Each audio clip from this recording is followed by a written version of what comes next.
ඉතින් සුපුරුදු විදියටම MSK Computers YouTube channel එකට ඕගොල්ලන්ව සාදරයෙන් පිළිගන්නවා. ඉතින් ගොඩක් දෙනෙක් අපෙන් ඉල්ලපු unbox වීඩියෝ එකක් තමයි අපි අද අරගෙන ඇවිල්ලා තියෙන්නේ.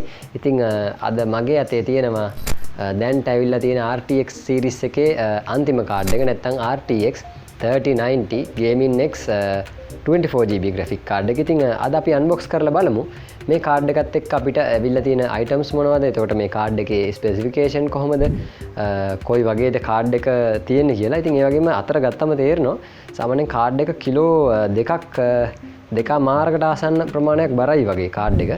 ඉතින් මේක තමයි අද unbox වීඩියෝ එක විතර ගේන්නේ. ඉතින් දැන්ට තියෙන ලේටස්ම කාඩ් එක කියලා කියන්න පුළුවන් ලංකාවේ ගන්න තියෙන. ඉතින් මේ කාඩ් එකේ මිල මේ දවස්වල ලංකාවේ ගොඩක් ෂොප් වල සාමාන්‍ය මිල ගණන් වෙන්නේ 3,75,000ක් වගේ මුදලක් තමයි අවුරුදු 3ක වගකීමක් එක්ක ඕගලන්ට අපේ MSK Computer ආයතනයෙන් පොඩි ඩිස්කවුන්ට් එකක් එක්ක මේක දැන් මිලදී ගන්න පුළුවන් 3,73,000ක වගේ මුදලකට මේ කාඩ් එක දැන් අපේ ස්ටොක් ඇවිල්ලා තියෙනවා.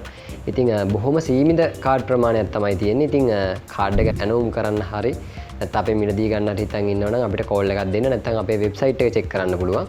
එතකොට ඔයගලන්ට මේ කාඩ් එක අපෙන් මිලදී ගැනීමේ හැකියාව තියෙනවා. ඉතින් කාඩ් එක එළියට අරගෙන බලමු කොයි වගේද කාඩ් එක තියෙන්නේ කියලා.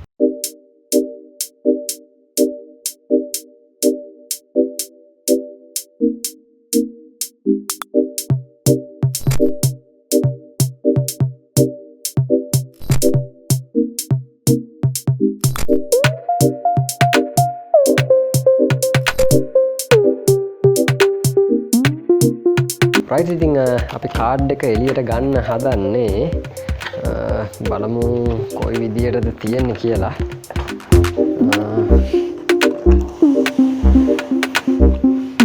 රයිට්, ඉතින් අපි බොක්ස් එක පැත්තකින් තිබ්බා. අපිට එවලා තියෙනවා ලියුම් කවර් එක වගේ MSI බ්‍රෑන්ඩ් එකෙන්ම MSI ලියුම් කවරයක් කියලා කියන්න පුළුවන්. ඉතින් ඒක ඇතුළ බැලුවතින් අපිට එවලා තියෙනවා කාඩ් එකේ කැටලොග් එක. නැත්නම් ඔයගලන්ට පේනවා ඇති MSI graphic card quick user guide. ඉතින් කැටලොග් එක තියෙනවා.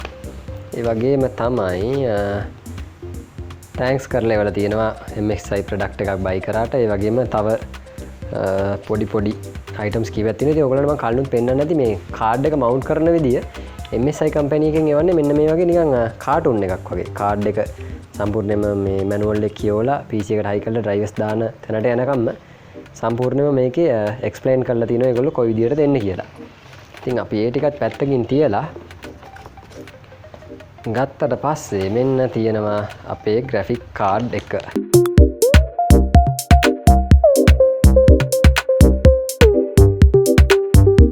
right, ඉතින් මේ තියෙන අපේ graphic card එක. graphic card එකත් එක්ක ඔයගලන්ට පේනවා ඇති වෙනම තියෙනවා පොඩි මෙටල් වලින් ආපු යකඩ බාර් එකක් වගේ එකක්. ඉතින් මේක එන්නේ මේ වගේ graphic card ගොඩක් බරයි. high end graphic card මම කිව්වා වගේ කිලෝ දෙකමාරකට ආසන්න ප්‍රමාණයක් බර නිසා අපි මේක PC එකට mount කරාට පස්සේ කාඩ් එකේ අපි පවර් දෙන පැත්ත නැත්නම් පවර් කේබල්ස් ප්ලග් වෙන හරිය පාත් වෙන්න බලනවා කාඩ් එක. ඉතින් ඒ නිසා ඒකට ආධාරකයක් විදියට නැත්නම් සපෝට් එකක් ගන්න තමයි මෙන්න මේ මෙඩල් එක එවලා තියෙන්නේ. ඉතින් අපි මේ කාඩ් එකෙන් PC build එකකුත් කරනවා. එතකොට ඔයගලන්ට බලා ගන්න පුළුවන් මේ කාඩ් එක කොයි විදියටද මවුන්ට් වෙන්නේ කියලා. ඉතින් අපි කාඩ් එක එළියට අරගෙන බලමු.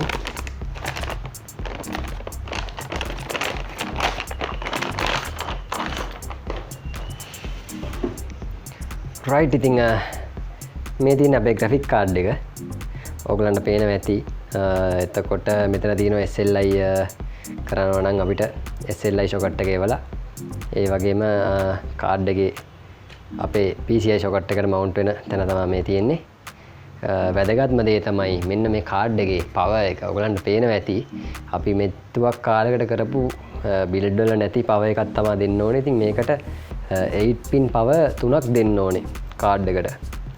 ඉතින් සයිට් එකේ බැලුවම රෙකමන්ඩ් කරලා තියෙන පවර් සප්ලයි මේකට අඩුම දාන්න ඕනේ 750 watt පවර් සප්ලයි එකක්. ඒ වගේම කාඩ් එකට watt 375ක් වගේ ගන්නවා. ඉතින් ඒ නිසා අනිවාර්යයෙන්ම මේ කාඩ් එකක් යූස් කරන්න ඉන්න කෙනෙක් RM series එකේ Corsair හෝ Cooler Master 850 නැත්නම් 850 හරි 1000 හරි අනිවාර්යයෙන්ම පවර් සප්ලයි එකට යනවා නම් වඩා හොඳයි කාඩ් එකේ කල්පවත්මත් එක්ක බලද්දි. ඉතින් පෝට් ගැන කතා කරොත් ඔයගොල්ලන්ට පේනවා ඇති මේක තියෙන්නේ දැන් එන ඒවායි ගොඩක් වෙලාවට එන්නේ ඩිස්ප්ලේ පෝට් එකයි HDMI පෝට් එකයි තමයි. ඉතින් මේකෙත් ඇවිල්ලා තියෙන්නේ ඔයගලන්ට පේනවා මෙතන HDMI කියලා ගහලා තියෙනවා. එක HDMI පෝට් එකක් තමයි තියෙන්නේ.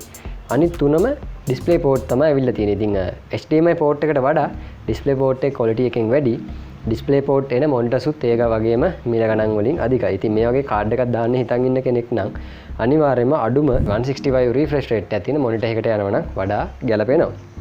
ඉතින් ඒ වගේම කාඩ් එකේ පිටිපස්ස අපි බැලුවොත් සම්පූර්ණයෙන්ම අපේ චිප් ටික වැහෙන්න මෙටල් ප්ලේට් එකක් තමයි අවිල්ලා තියෙන්නේ. ඉතින් ඔයගලන්ට පේනවා ඒ වගේම මෙතන ගහලා තියෙනවා GeForce RTX 3090 Gaming Next Trio 24G කියලා. ඉතින් මේක තමයි අපේ කාඩ් එකේ unbox view එක.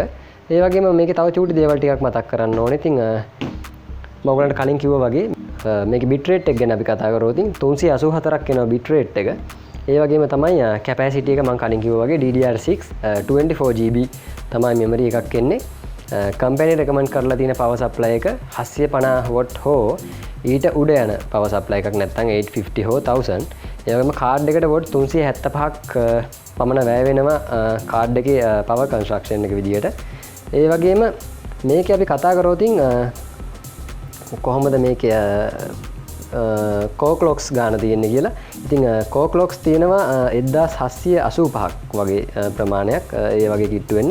මෙමරි ස්පීඩ් එක ගත්තොත් 19.5ක GBps නැත්නම් gigabyte per second ස්පීඩ් එකක් තමයි බලා ගන්න පුළුවන්. ඉතින් දැනට ලංකාවේම තියෙන බෙස්ම ග්‍රැෆික් කාඩ් එක කියලා කියන්න පුළුවන් මේ කාඩ් එක. ඒ වගේම 8K රෙසලූෂන් එකක් යනකම් මේකේ රෙසලූෂන් එක අන්තර්ගත වෙනවා. ඒ කියන්නේ 4K වලට වඩා අපිට උඩ රෙසලූෂන් එකක් ගන්න ඕන නම් රෙසලූෂන් එකේ ඩිජිටල් රෙසලූෂන් එක විදියට 7680යි 4320ක් වගේ තමයි අපිට සයිට් එකේ නැත්නම් MSI කම්පැනි එකේ මේන් සයිට් එකේ බලා ගන්න පුළුවන් වෙන්නේ. ඉතින් මේ කාඩ් එක දාලා වීඩියෝ එකක් ඉක්මනටම ගේන්න බලාපොරොත්තු වෙනවා බිල්ඩ් එකක්. ඉතින් එතකන් හැමෝටම ජය වේවා.